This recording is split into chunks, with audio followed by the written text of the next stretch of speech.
So today we are talking about 3 different products, all that were sent to me for review, for my honest review, and so you're going to get my honest opinion of them after a light amount of use. So kind of like first impressions, but I've used them in a couple scenarios, and these are kind of my thoughts on them. So we're going to be looking at the Mad Race wheels, which are actually like the rims. We're going to be looking at the LINNPOWER 160 millimeter slick tires.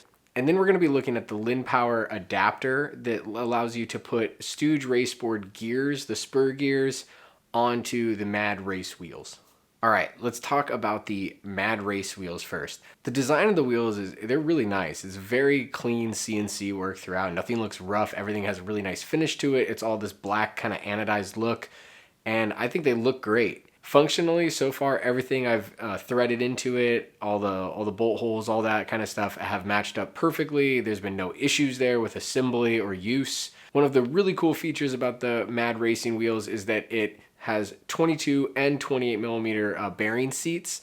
So you can put in different size bearings for 8 millimeter, 10 millimeter, or 12 millimeter axles, which that's awesome. So you can have the same set of wheels work for boards with different size axles on their trucks. These wheels also come with bearings, spacers, and 60-tooth wheel pulleys. So the Mad Racing wheels that I have are paired with and you can buy them this way, the LINNPOWER 160 by 70 millimeter slick hot melt tires.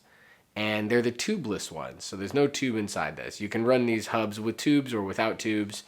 And the tubeless set that I have, it works fine. Pros and cons in my mind about tubeless, but the only con that I've seen with the wheels so far that I don't like is that with these tubeless tires, the air valve is straight, and it is extremely difficult to get a pump onto the straight valve stem. So here you can see me doing it.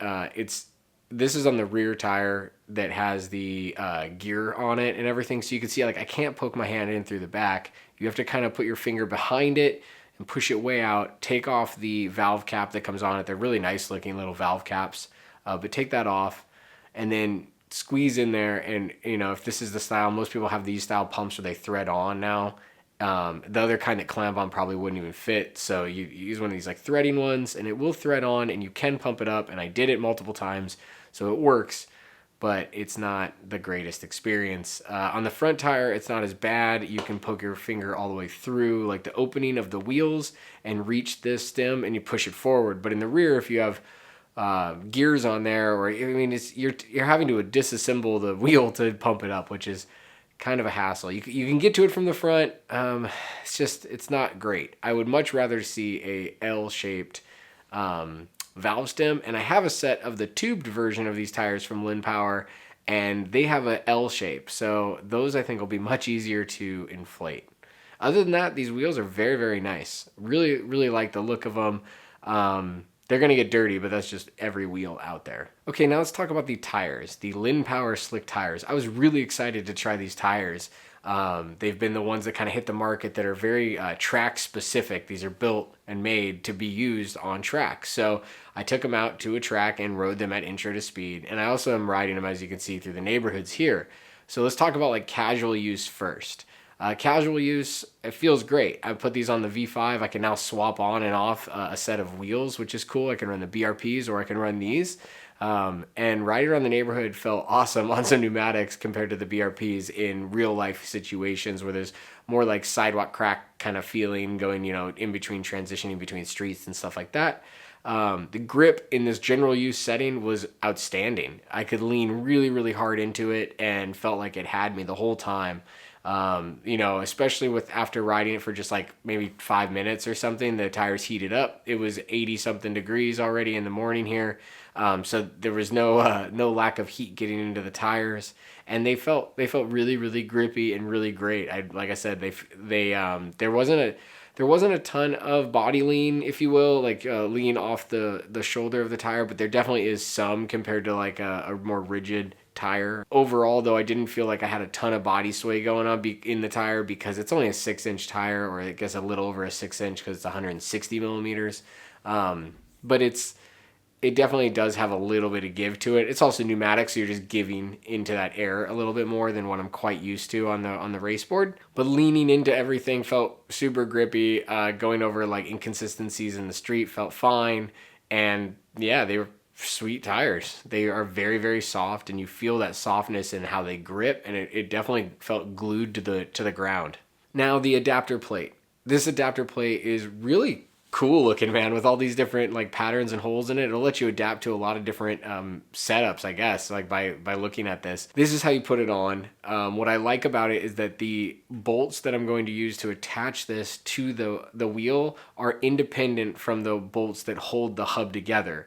When you connect these gears typically to like an MBS wheel, what you do is use a really long bolt, and it goes all the way through the hub and through the gear, and it's one bolt to hold all of those together. So every time you disassemble it, it's kind of like balancing it a bit. I've never really liked that setup. And with this, you bolt the adapter plate to the hub using independent bolts that don't do anything else but hold this on. And then you bolt the Stooge Raceboard's gear, the actual spur gear, onto that using these smaller screws, and you put all 5 of these in, and then it's all assembled into one, and it has enough space there to set the gear off of the tire so it's not like rubbing or anything. And then this allows me on my race board to use either one I want. So if I want to swap on like BRPs, I can do that. Now the main question is, how were they on track? And they were really, really good on track. I felt like I could throw into turns extremely hard.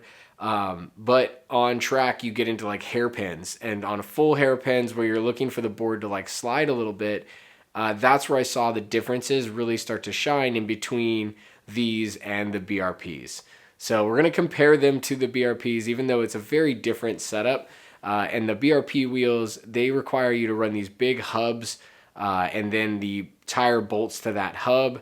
And it's an expensive setup, and it also won't work on every truck out there. Most trucks just don't have enough axle length to be able to run these on them, and or necessarily like the right gearing setup or trying to run belts with them. You can do it. Everything can be adapted, but it's an investment in both time, money, and energy to make it all work.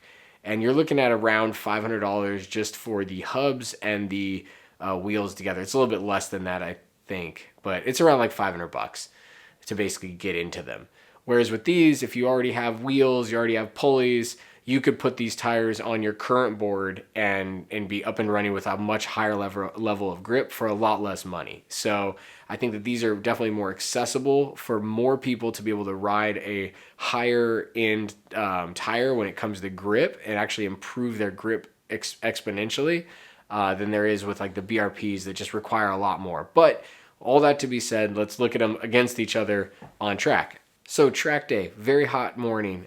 We went from, I think it was 86 degrees to 90 degrees was our range throughout the riding. So it was very easy to get the tires warm in one lap. I ran the track both with the slick tires and with the BRPs, and the results were extremely close. Out of all of the laps I did, now I did a lot more laps. I think I did 25 laps with the LINNPOWERs, not in one, go, but I did like 25, and I think I did like 10 to 15, it was something like that on the BRPs. But I have so much more time with the BRPs, I figured it's not going to take me as long to get kind of up to speed on those and feel like natural on them again. So I didn't do as many laps. Now, maybe if I would have done more, it could have skewed it. I didn't do the same amount, but whatever. I was 0.1 second away from each other. That's all it was. I was 0.1 second faster on the BRPs. And where I can tell you definitely you can see the differences is at the slide point and at the end of grip. The BRPs felt like they have more grip, first off. So here you go. Let's say this is the full amount of grip that I have. And then after this, the BRPs, when they kind of break loose, it's very gradual to me. And then when you want to come back to grip, you can come back to grip, and you can keep going. I feel like in that transition is smooth in between these two things. It's like it's a smooth thing that happens once you get used to them. Not perfectly smooth, but for all intents and purposes, we're going to call it smooth. Then with the LINNPOWERs, I feel like they have almost as much grip. Not quite the exact same amount. And then I think when you get up to that point with the slicks and it breaks loose, it's a faster transition to like losing traction, and it's hard to get back to traction, I felt, in how they slid.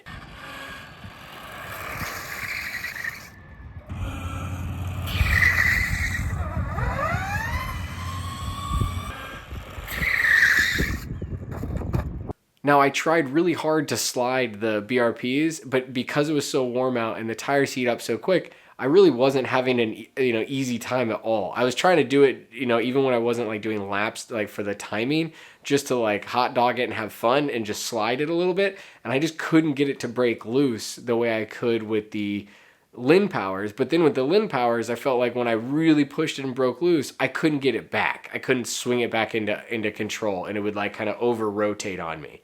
So I don't know. I don't have tons and tons of time with the LINNPOWERs when it comes to like sliding them, that's for sure. But overall though, I still was only 0.1 second in between them. I felt pretty confident on them, having never ridden them really before. I think they are a very close second in my mind to the BRPs when it comes to track use, and I would definitely recommend them. If you're looking to run these, just snag the whole setup from Mad Race Wheels. You can get it with the slicks right on there. I'm sure if you contact them, you can get it set up to have the adapter plate if you're running the Stooge gears. So that is it. If you guys have any questions or comments, feel free to leave them down below. I would be happy to answer them, and I will see you guys on the next ride.